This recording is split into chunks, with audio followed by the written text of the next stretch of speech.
दादी, बाबा ने आपको ये वरदान दिया था और आपने आज सवेरे क्लास में भी वर्णन किया कि आपकी नैनों द्वारा बहुत सेवा होंगी और आपकी लिखने से भी बहुत सेवा होंगी। तो आप संदेश लिखते हैं तो विश्व की सेवा हो जाती।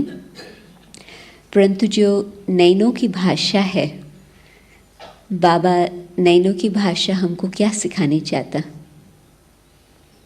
नैनों की भाषा जो हमारी वृत्ति होती है, स्थिति होती है, वो नैनों से प्रत्यक्ष होता है। मानो कोई क्रोध में है, बोले भले नहीं, लेकिन उसके जो क्रोध के वाइब्रेशन वायुमंडल है अंदर, वृत्ति है, वो बोलने के बिना ही नैनों से पता पड़ता है आज ये जोश में है।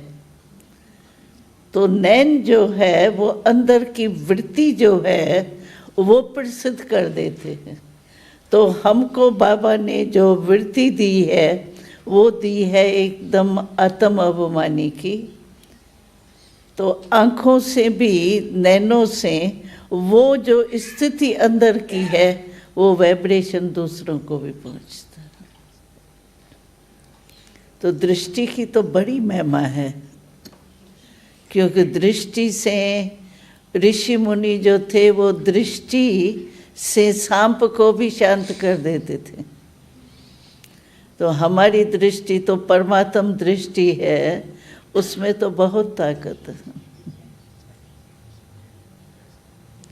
सतयुग के नैनों की भाषा कुछ अलग होंगी और संगम युग में नैनों की भाषा कुछ अलग है। सतयुग की जो भाषा होंगी खुशी, सुख, प्राप्तियों की, और अभी जो हमारी परमात्म प्राप्तियों की खुशी है उसमें रात दिन का फर्क। वो प्रकृति के साधनों की खुशी होंगी और ये परमात्म प्राप्तियों की खुशी, इसमें बहुत अंतर है।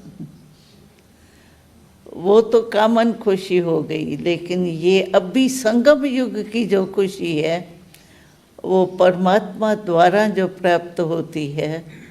रोज़ वरदान मिलता है, रोज़ बाबा लक्ष्य देता है, स्लोगन बताता है, उसकी प्राप्ति और मनन करने की जो खुशी है वो अलग।